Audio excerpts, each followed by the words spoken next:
Shirika la Afya Duniani WHO limeongeza kiwango cha tahadhari kuhusu mlipuko wa Ebola nchini Jamhuri ya Kidemokrasia ya Kongo hadi daraja la hatari kubwa sana. Mawaziri wa mambo ya nje wanaohudhuria mkutano wa NATO nchini Sweden wanajadili ahadi za kijeshi baada ya rais wa Marekani Donald Trump kusema atapeleka wanajeshi 5,000 nchini Poland.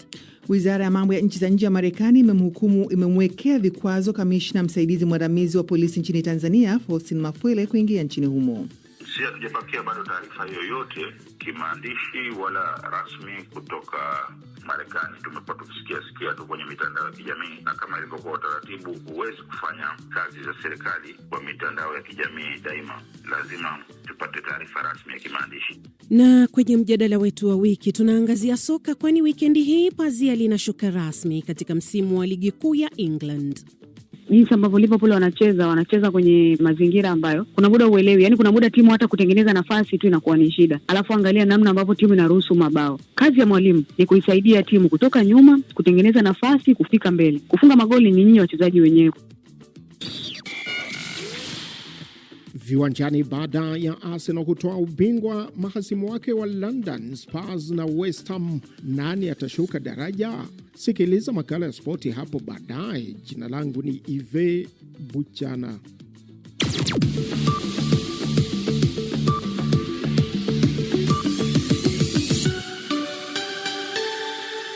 Kwanza ni taarifa ya habari za dunia ikisomwa kwako nami Leila Mohamed. Mawaziri wa mambo ya nje wanaoshiriki mkutano wa muungano wa kujihami NATO nchini Sweden wanajaribu kupata ufafanuzi kuhusu ahadi za kijeshi za Marekani barani Ulaya kufuatia Rais Donald Trump kutangaza kwamba atapeleka wanajeshi 5,000 nchini Poland. Tangazo hilo lilikuja baada ya Marekani kufuta zoezi kubwa la mafunzo ya kijeshi nchini Poland na pia kutangaza kuwa inawahamisha maelfu ya wanajeshi kutoka Ujerumani. Mabadiliko haya yamepokelewa kwa mtazamo chanya na katibu mkuu wa NATO Mark Rutte, ingawa Sweden imekiri kuwa hali hiyo imeleta mkanganyiko. Norway imesisitiza kuwa unapaswa kuwepo mfumo au utaratibu wa wazi unaosimamia mabadiliko yoyote ili Ulaya iweze kujipanga ipasavyo pindi Marekani inapopunguza uwepo wake wa kijeshi katika eneo hilo. Rais Trump kwa upande wake hajaficha kutoridhishwa kwake na NATO kutokana na kile anachokiona kuwa ni ukosefu wa msaada kuhusiana na vita vya Iran.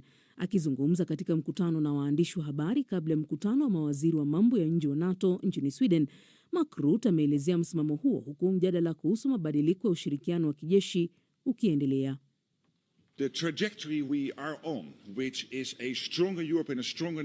Mwelekeo tulionao sasa ni wa kujenga Ulaya iliyo imara zaidi pamoja na NATO yenye nguvu zaidi, huku tukihakikisha kwamba hatua kwa hatua na kwa muda tunapunguza utegemezi wetu kwa mshiriki mmoja pekee, kama ambavyo tumekuwa tukifanya kwa muda mrefu, yaani Marekani. Aidha, hali hiyo itawapa wao pia nafasi na uwezo wa kuelekeza nguvu na vipaumbele vyao katika maeneo mengine ambayo nayo yanalingana na maslahi yetu ya pamoja. Mwelekeo huo utaendelea. Hata hivyo, bila shaka ninakaribisha kwa moyo mkunjufu tangazo lililotolewa jana. Shirika moja la haki za binadamu limesema kuwa watu 28 wameuawa katika shambulio la ndege zisizo na rubani mapema wiki hii katika eneo la Kordofan magharibi mwa Sudan. Shirika hilo la mawakili la Sudan limesema kuwa makumi ya watu walijeruhiwa. Shirika hilo linatuhumu jeshi la Sudan kwa shambulio hilo lililotokea Jumanne ambalo lililenga na kupiga soko lenye shughuli nyingi za uuzaji wa chakula. Hata hivyo, jeshi hilo limekanusha madai hayo na limesema kuwa shambulio hilo lilipiga gari la kivita la kikosi cha kijeshi cha upinzani cha RSF bila kusababisha vifo vya raia. Takwimu za Umoja wa Mataifa zinaonyesha kuwa vifo nchini Sudan vinavyotokana na mashambulizi ya ndege zisizo na rubani vimeongezeka mara 6 na kufikia 2,500 mwaka uliopita. Vita hivyo sasa vimeingia katika mwaka wake wa 4. Unaendelea kusikiliza taarifa ya habari za dunia kutoka idhaa ya Kiswahili ya BBC. Waziri wa mambo ya nje nchini Jamhuri ya Kidemokrasia ya Kongo amesema kuwa mamlaka zitaongeza juhudi za kuelimisha jamii zilizoathiriwa na mlipuko wa Ebola kufuatia ndugu wenye hasira kuchoma moto hospitali ambao ndugu yao alifariki. Wafanyakazi wa sekta ya afya walikataa kuutoa mwili kutoka katika kituo hicho kilichopo karibu na mji wa Bunia kutokana na hatari ya maambukizi. Therese Kaikwamba Wagner amesema kuwa ni muhimu watu kuelewa ugonjwa wa Ebola na namna unavyoambukizwa. This was an unfortunate incident. Hili lilikuwa tukio la kusikitisha, lakini wakati huo huo, kama tulivyoona, mamlaka za Kongo zimekuwa zikiongeza uwezo wao katika maeneo yaliyoathirika. Hatua hiyo itaenda sambamba na kuimarishwa kwa shughuli za uhamasishaji ili kuhakikisha kuwa jamii ziko salama, zinaeleweka na kusikilizwa, pamoja na kupewa fursa ya kufanya maziko yenye heshima kwa waliofariki dunia. Burials of deceased. Marekani imeweka vikwazo dhidi ya afisa mkuu wa polisi wa Tanzania. Taarifa imeeleza kuwa uamuzi huo umetokana na taarifa za kuaminika zinazoonyesha kwamba kamishna mwandamizi msaidizi Faustin Jackson Mafwele anahusika katika ukiukwaji mkubwa wa haki za kibinadamu. Madai hayo yanahusishwa na kukamatwa na tuhuma za mateso pamoja na unyanyasaji wa kingono uliodaiwa kutokea mwezi Mei mwaka jana dhidi ya wanaharakati wawili wa haki za binadamu kutoka Afrika Mashariki. Wanaharakati hao walikwenda jijini Dar es Salaam kufuatilia kesi ya uhaini inayomkabili kiongozi wa upinzani Tundu Lissu. Vikwazo hivyo vinamzuia Mafwele kuingia nchini Marekani wakati uchunguzi na uangalizi kuhusu rekodi za Tanzania ya haki za binadamu ukiendelea kuongezeka. Jimbo la Alberta nchini Canada litapiga kura mwezi Oktoba ili kuamua kama litabaki ndani ya nchi hiyo au lianzishe mchakato wa kisheria wa kufanyika kwa kura ya maoni yenye uzito wa kisheria kuhusu kujitenga. Hii ni mara ya kwanza katika miongo kadhaa kwa jaribio kama hilo la umoja wa nchi hiyo kufanyika. Tangazo hilo limekuja baada ya ombi lililosainiwa na zaidi ya watu 300,000 wakiitaka Alberta ijitenge na Canada.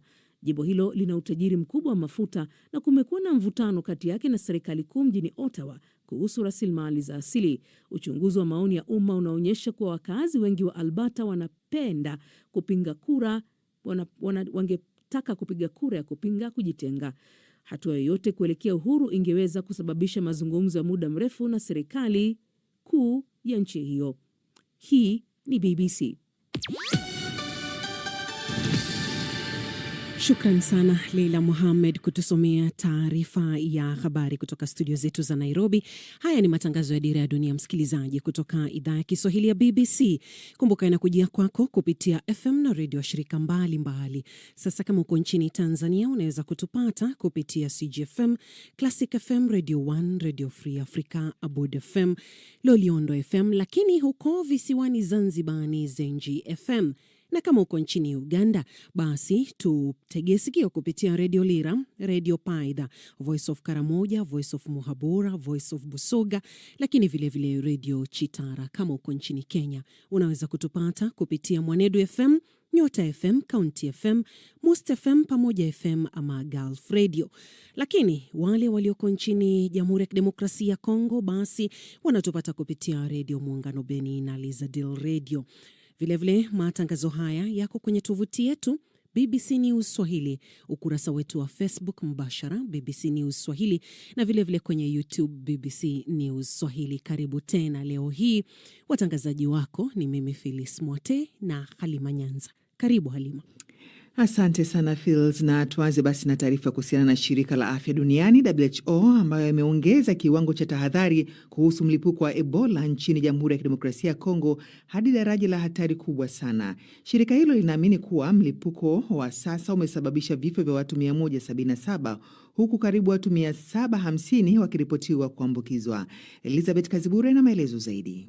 Vurugu ziliibuka jana katika hospitali iliyopo karibu na kitovu cha mlipuko wa ugonjwa huo, ambapo umati wa watu uliteketeza kwa moto mahema yaliyokuwa yakitumika kama wodi ya kuwatenga wagonjwa baada ya ndugu wa mwanaume aliyeshukiwa kufariki kutokana na Ebola kuzuiwa kuchukua mwili wake kwa ajili ya maziko. Waziri wa mambo ya nje nchini Jamhuri ya Kidemokrasia ya Kongo amesema mamlaka zinaongeza juhudi za kuelimisha jamii zilizoathiriwa na mlipuko wa Ebola kufuatia tukio la ndugu wenye hasira kuchoma moto hospitali ambapo mgonjwa wao alifariki. Wahudumu wa afya walikataa kutoa mwili huo kutoka katika kituo hicho kilicho karibu na mji wa Bunia kutokana na hofu ya uwezekano wa maambukizi. Therese Kaikwamba Wagner amesema ni muhimu kwa wananchi kuuelewa ugonjwa wa Ebola na namna unavyoenezwa. Waandishi wa habari wanasema kuwa ukosefu wa uelewa ni changamoto kubwa, kwani watu wengi wanaamini kuwa ugonjwa huo unasababishwa na uchawi. This was an unfortunate incident. incident. Hili lilikuwa tukio la kusikitisha, lakini wakati huo huo, kama tulivyoona, mamlaka za Kongo zimekuwa zikiongeza uwezo wao katika maeneo yaliyoathirika. Hatua hiyo itaenda sambamba na kuimarishwa kwa shughuli za uhamasishaji ili kuhakikisha kuwa jamii ziko salama, zinaeleweka na kusikilizwa, pamoja na kupewa fursa ya kufanya maziko yenye heshima kwa waliofariki dunia. Burials of deceased. Hata hivyo, Waziri Therese amesisitiza kwamba mlipuko huo umedhibitiwa na hauleti tishio lolote la kimataifa. Umati wenye hasira umechoma moto hospitali moja mashariki mwa Jamhuri ya Kidemokrasia ya Kongo baada ya kifo cha mgonjwa aliyeshukiwa kuwa na ugonjwa wa Ebola. Kinyume na taarifa za awali ya kwamba kuna wagonjwa waliojinusuru kufuatia hasira ya umma, maafisa wa afya sasa wanasema hakuna mgonjwa aliyetoroka kutoka hospitali ya Rwampara wakati wa vurugu hizo. Wafanyakazi wa hospitali hiyo kwa sasa wanalindwa na jeshi, huku polisi wakijaribu kurejesha hali ya utulivu. Benjamin Bainduka alikuwa na matarajio ya kuchukua mwili wa ndugu yake alipowasili hospitalini na kukuta tayari umechomwa moto. Kisha pale wajene wa mwingine wakatomboka sana, wasema They became angry, demanding to know why the young man had died. Walipatwa na hasira kali wakitaka kufahamu sababu ya kifo cha kijana huyo, hali iliyosababisha vurugu kubwa, na hatimaye kijana huyo akateketeza kwa moto kituo cha matibabu kilichokuwa kimejengwa kwa ajili ya wagonjwa wa Ebola. Ndani ya kituo hicho kulikuwamo na mwili wa ndugu yangu mwenyewe ambaye uliungua kiasi cha kutotambulika tena. Hadi sasa mwili wake bado umo humo, haujawahi hata kuwekwa kwenye jeneza wala kuzikwa. He hasn't even been placed in a coffin or buried. Nchi jirani kwa Jamhuri ya Kidemokrasia ya Kongo kumeripotiwa kisa kilichothibitishwa cha kifo nchini Uganda, ambapo mwanaume mmoja alifariki dunia baada ya kusafiri kutoka DRC.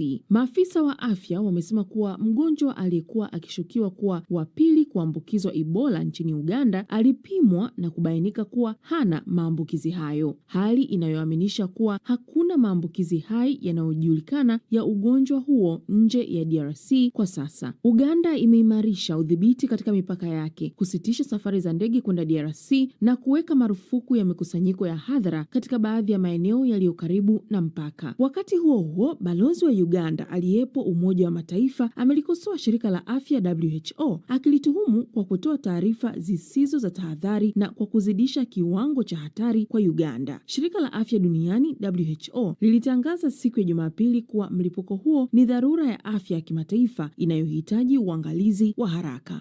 Maafisa wa afya wanasema kuwa mlipuko huo umeua zaidi ya watu 150 huku zaidi ya maambukizi 600 yakibainishwa. Elizabeth Kazibure, BBC, Dira ya Dunia. Naam, hiyo ndio habari yetu kuu na iko vilevile kwenye tovuti yetu ya BBC Swahili. Mawaziri wa mambo ya nje wanaohudhuria mkutano wa NATO nchini Uswizi wanajaribu kupata ufafanuzi kuhusu ahadi za kijeshi za Marekani barani Ulaya. Hii ni baada ya rais wa Marekani Donald Trump kusema kwamba atapeleka wanajeshi 5,000 nchini Poland. Kwenye mtandao wake wa kijamii wa Truth Social, Rais Trump amesema kwamba mpango huo umejikita katika uhusiano wa Marekani na rais wa Poland Karol Nawrocki ambaye alimuunga mkono katika uchaguzi wa urais wa mwaka jana. Zaidi na Nasteha Mohamed. Rais Donald Trump hakutoa maelezo zaidi kuhusu ikiwa wanajeshi hao wa ziada walikuwa sehemu ya mpango wa awali wa kupelekwa au operesheni tofauti. Ikulu ya Marekani imeashiria katika wiki za hivi karibuni kwamba inakusudia kupunguza idadi ya jumla ya wanajeshi wake bara Ulaya kama sehemu ya ajenda yake ya America First. Mapema mwezi huu, Marekani pia ilitangaza kuwa itaondoa wanajeshi wake wapatao 5,000 kutoka Ujerumani baada ya mvutano kati ya Rais Trump na Chancellor wa Ujerumani Friedrich Merz kuhusu vita vya Iran. Trump hapo awali alimkosoa Merz kutokana na kauli yake kwamba Marekani ilikuwa imedhalilishwa na wajumbe kutoka Iran. Haijulikani ikiwa wanajeshi hao wa ziada wa Poland walikuwa sehemu ya wale wanaoondolewa kutoka Ujerumani au kundi tofauti. Pia amekuwa akikosoa washirika wa Washington katika NATO kwa kutokuwa tayari kuungana na Marekani katika kushinikiza Iran kuhusu mlango wa Hormuz. Mawaziri wa mambo ya nje kutoka nchi wanachama wa jumuiya ya kujihamia NATO watakutana nchini Uswidi siku ya Ijumaa katika mkutano utakaomhusisha waziri wa mambo ya nje wa Marekani Marco Rubio. Rubio anatarajiwa kutoa wito wa kuongezwa kwa mchango wa pamoja kutoka kwa washirika wa NATO na Washington. Kabla ya mkutano huo, BBC ilimuuliza kuhusu ripoti ambazo bado hazijathibitishwa kwamba Marekani inaweza kupunguza idadi ya jumla ya wanajeshi wake wanaopatikana iwapo nchi mwanachama wanachama wa NATO itashambuliwa. Rubio alisema kwamba baadhi ya masuala hayo yatajadiliwa katika mkutano huo, akiongeza kuwa Trump bado alikuwa amekasirishwa sana na kuvunjika moyo na washirika wa NATO. Tangazo la Trump la Alhamisi linakuja wiki moja baada ya idara ya ulinzi kusema ghafla kwamba ilikuwa inasitisha kupelekwa kwa wanajeshi 4,000 nchini Poland. Waziri wa ulinzi wa Marekani Pete Hegseth baadaye alisema kuwa kusitishwa huko kulikuwa ucheleweshaji wa muda wa mpango wa kupelekwa kwa wanajeshi hao, na kwamba Marekani itaendelea kuhakikisha kuwa inadumisha uwepo mkubwa wa kijeshi nchini Poland. Novick kwa muda mrefu amekuwa mfuasi mkubwa wa Rais Trump na alipata uungwaji mkono wake kabla ya kushinda uchaguzi wa urais nchini Poland. Akizungumza na kipindi cha Today cha Radio 4 ya BBC mwezi Januari, Rais wa Poland alisema kwamba Trump ndiye kiongozi pekee wa dunia mwenye uwezo wa kumzuia Vladimir Putin na kumaliza vita nchini Ukraine. Nasteha Mohamed, Dira ya Dunia, BBC.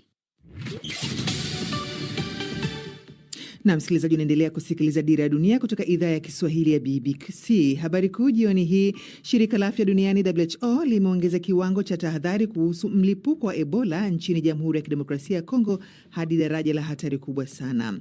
Na mawaziri wa mambo ya nchi za nje wanaohudhuria mkutano wa NATO nchini Sweden wanajadili ahadi za kijeshi za Marekani baada ya Rais Trump kusema atapeleka wanajeshi 5,000 nchini Poland. Hii ni BBC.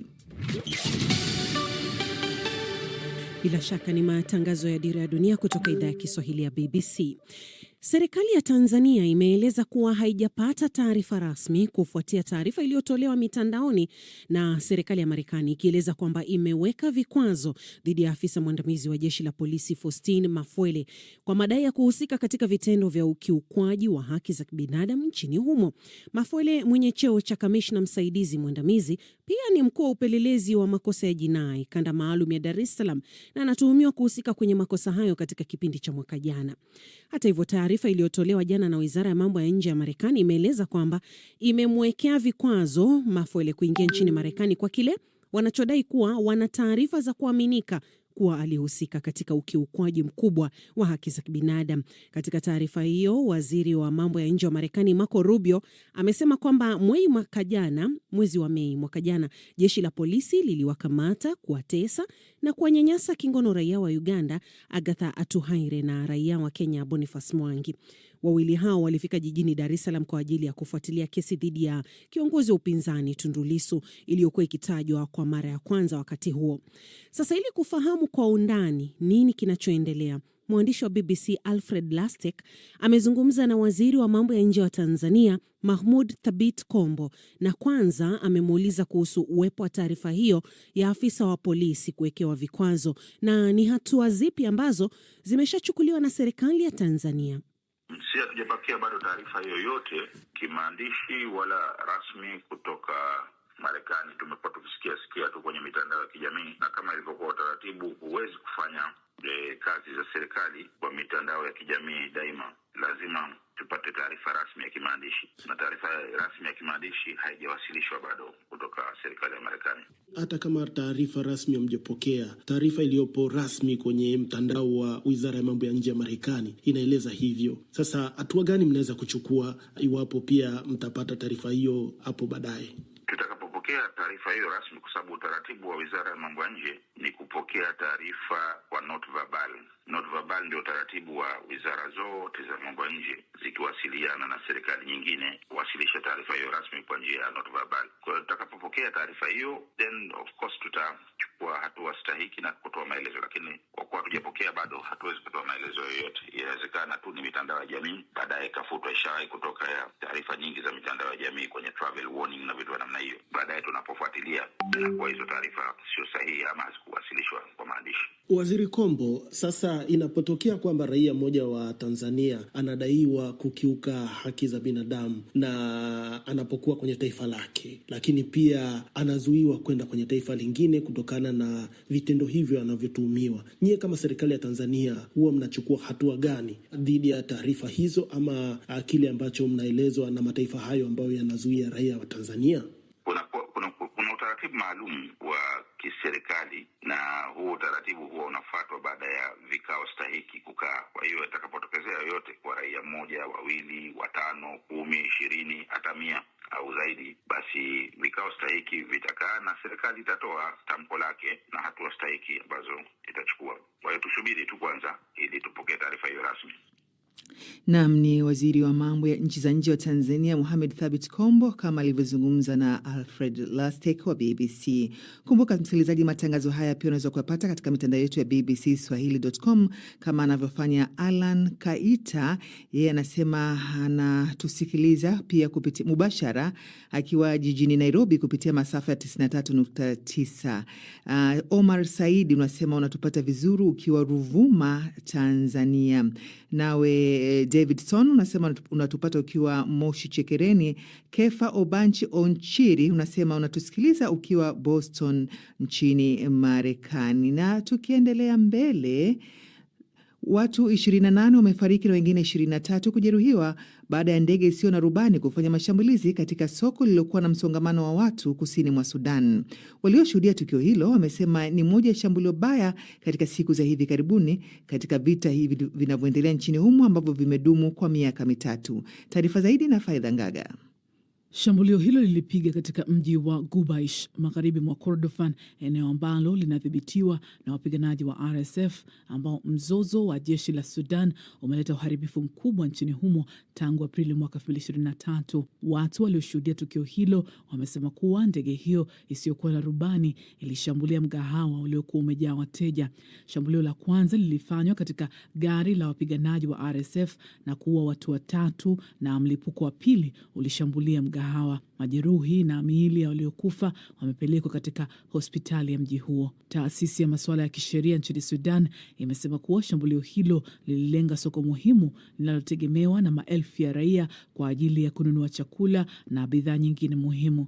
Msemaji wa jeshi la Sudan amekana kuhusika na shambulio hilo kwa raia kwa kusema kuwa jeshi hilo linashambulia katika maeneo kama vile kwenye maghala ya silaha na magari ya kivita. Muungano wa wapiganaji wanaoungwa mkono na RSF umelaani shambulio hilo na kushutumu jeshi kulenga raia na miundombinu ya kiraia kinyume na sheria za kimataifa. Shambulio limefanyika wakati ambao ndege zisizo na rubani zimekuwa zikitumiwa kwa kiasi kikubwa katika mzozo huo. Kwa mujibu wa Umoja Mataifa, katika kipindi cha mwezi Januari na Aprili mwaka huu, raia waliouawa wapatao 880,000, ikiwa ni zaidi ya 80% ya vifo vilivyotokana na mapigano nchini humo waliuawa katika mashambulizi ya ndege zisizo na rubani. Katika miezi ya hivi karibuni, mapigano katika maeneo ya kusini mwa Kordofan na jimbo la kusini mashariki la Blue Nile yameongezeka baada ya wapiganaji wa RSF kuuteka mji wa El Fasher mwezi Oktoba mwaka jana. Na tangu kipindi hicho zaidi ya watu 300,000 wameyakimbia maeneo hayo yanayokabiliwa na mapigano, ikiwemo El Fasher, baadhi ya maeneo ya Kordofan na Blue Nile. Vita nchini Sudan, ikiwa mwaka huu inaingia mwaka wake wa 4, imesababisha vifo vya makumi kwa maelfu ya watu na wengine zaidi ya milioni 11 wameyakimbia makazi yao, hali ambayo imesababisha kile Umoja wa Mataifa ilichokielezea kama janga baya zaidi la kibinadamu. Katika wakati ambao nchi hiyo ikihangaika na vita vya wenyewe kwa wenyewe, inakabiliwa pia na janga la njaa, huku karibu watu milioni 20 au watu 2 kati ya Wasudani 3 hawana uhakika wa kupata chakula. Wiki iliyopita Umoja wa Mataifa ulionya kuwa bila ya hatua za haraka kuchukuliwa kimataifa, uhaba wa chakula unaweza kugeuka kuwa janga kubwa. Nam ni Faidha Ngaga huyo akikuwasilishia taarifa hiyo ya Sudan, mgogoro huo. Taarifa hiyo, maelezo yako vilevile kwenye tovuti yetu ya BBC News Swahili. Lakini wenzetu wa kitengo cha dijitali, naona ni Mariam Jahid Beldin, Waliaula Shajuma na wenzake wanazidi kukuelezea pale, wakichapisha habari, picha na maelezo kama hii. Wanasema kwamba Rio Ferdinand asema ziara yake Tanzania si ya kisiasa. Kumbuka mwanasoka huyo amekuwa Tanzania, ametembelea maeneo mbalimbali, amekutana vilevile na wachezaji wa soka. Lakini Tuchel ataja kikosi cha wachezaji 26 cha England kwa kombe la dunia. Je, star wako ametajwa kwenye kombe la dunia, atachezea England ama vipi? Kumbuka kombe la dunia litaanza hivi karibuni, siku zimesalia chache tu. Lakini kuna habari hii ambayo imenifurahisha sana, imenitia moyo. Clara Luvanga ameiongoza Al Nassr kutoa kombe la wanawake Saudi Arabia. Tembelea tovuti yetu ya BBC Swahili utapata kusoma. Lakini vilevile Slot akataa kudhibitisha kama Mo Salah amechaguliwa kwa mechi ya mwisho ya Anfield. Kumbuka ligi kuu ya England inakamilika Jumapili hii. Mengi ni kwenye mjadala wetu baadaye hii leo. Lakini si habari hizo tu, kuna hii ingine hapa ambapo inasema kwamba Rais Ruto wa Kenya amepunguza bei ya mafuta ya dizeli kwa shilingi 10. Wakenya wanasemaje? Hayo tunayaacha kwa sasa, tunaelekea viwanjani naye Ive Buchana.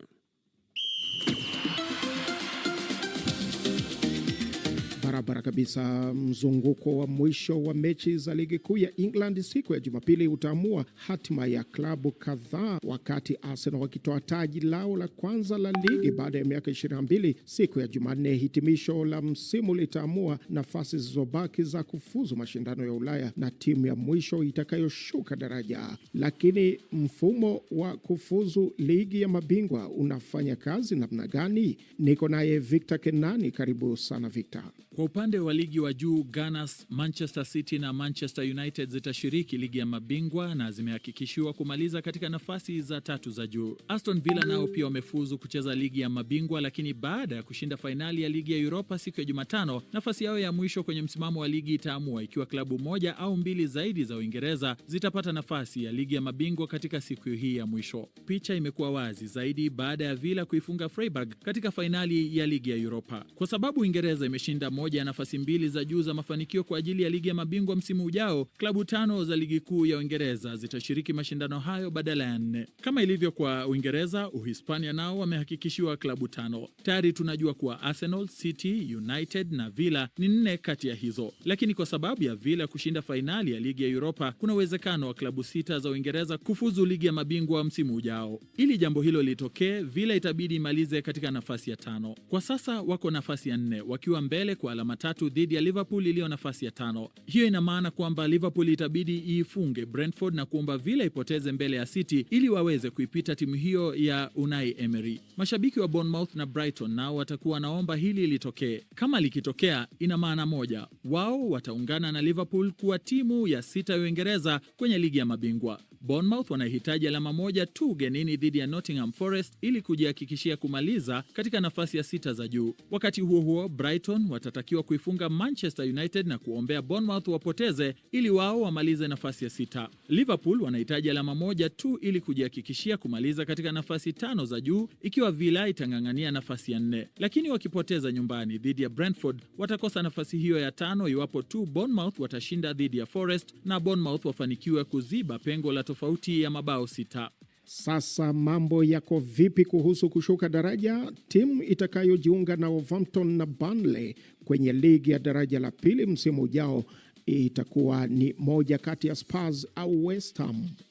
Tottenham iliyo katika nafasi ya 17 ina faida kubwa kuelekea siku ya mwisho ya msimu. Wako mbele kwa alama 2 dhidi ya wapinzani wao hao wa London na wana tofauti nzuri zaidi ya mabao 12. Ikiwa hesabu hazijajifunga moja kwa moja, matokeo ya sare kwa Spurs nyumbani dhidi ya Everton yanatosha kabisa kuthibitisha kubaki kwao kwenye ligi kuu ya Premier. Njia pekee ambapo hili lisingetokea ni kama Spurs watatoka sare na West Ham, waifunge Leeds kwa mabao 12 au zaidi, matokeo ambayo hayajawahi kutokea katika historia ya miaka 34 ya ligi kuu ya England. Ushindi kwa kikosi cha Roberto De Zerbi utawahakikishia kubaki kwenye ligi. West Ham wanapaswa kuifunga Leeds ili kuwa na nafasi yoyote ya kupona. Kama wataifunga Leeds na Spurs wakapoteza mbele ya the Toffees Everton, basi the Hammers watabaki ligi kuu. Barabara kabisa. Mengi zaidi kuhusu ligi kuu ya soka England usikose kusikiliza mtazamo wangu baadaye kidogo. Naam, barani Afrika, fainali za Africa Basketball League